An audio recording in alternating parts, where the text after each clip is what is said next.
What's going on, guys, and welcome back. Try to ignore the glasses. We had a incident at work trying to become a superhero, and it does not work, but the light is making us a little bit sensitive, and as promised, this video is still going to happen. You can see our thanks for the help. I linked down below a few channels where I found the replays to help make this video. I wanted to give them little shout outs and have their banners scrolling across throughout the video. Again, above, Dragon Rider Games. Come check it out for the best online testing. Regionals are back. Real life play is back.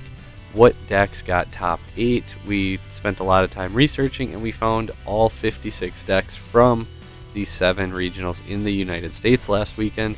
Almost every single one of these decks was confirmed. A couple are hearsay, so we'll update this as the format progresses. After each weekend, we will continue to compile our results, but week 1 is in the books, and the best deck actually surprised me a little. I had them as a tier 1 deck, but I didn't think they would do this good.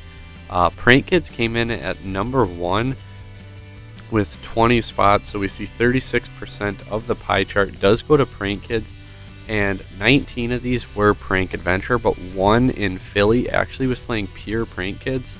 Eldritch coming in second with 8, so Eldritch, second best deck, maybe not. We'll see when we get to the what decks actually were winning. I think Prank Kids just have like really good one-card starters, so that's always nice. They can fit in a lot of disruption cards, and then also the Brave package, Adventurer package, just makes them a little more resilient to hand traps and gives them that little extra push so they can use pranks and put that meow meow back and use it on their following turn instead of leaving it in the graveyard. Eldritch obviously does not care about Scythe Lock. It can play the punk engine, it can play the trap heavy engine, it can play almost a based like type. I've seen some people saying Cyberse Eldritch is based. I don't think that's true. To me, based is Brave, Artifact, Souls, Enforcer, Dragons. I think that was the original acronym for it. There are some Eldritch decks, however, that kind of crammed everything in. So after seeing lists, I had to make the decision on did it go with Based or did it go with Eldritch. So it was kind of hard, and some people just said Eldritch did this. I can't confirm which variant it was, but to me, Based and like that engine jammed Eldritch are actually two separate decks. Whether everyone feels that way or not, I am not sure. But Eldritch with 8 in second, PK and Based do tie for second with 6 each. Floowandereeze coming in at 4. If you saw our tier list video from Monday, you would know that I had some of this information before that, but for the most part, I didn't change from what I initially planned on doing. These were my top 5 decks. I had Prank Kids, Based, and Eldritch as tier 1 with PK and Floowandereeze at 1.5. A little surprisingly, Sky Striker actually coming in as the 6th best deck with 3. Tenyi Adventure.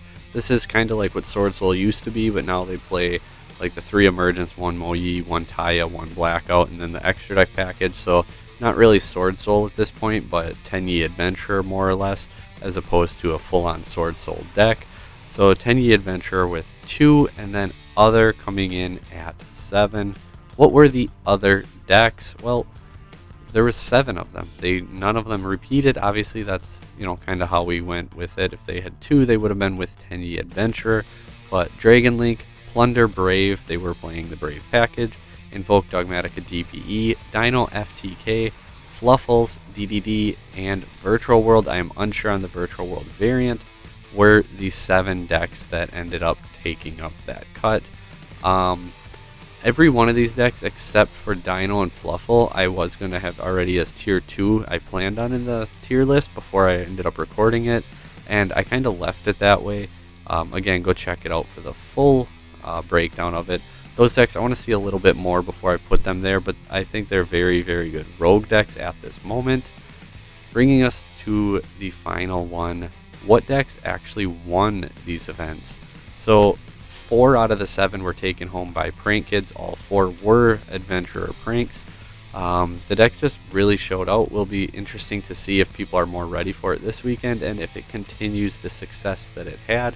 Will we go towards a tier 0 format? I doubt it, but as of right now, it is a clear-cut best deck.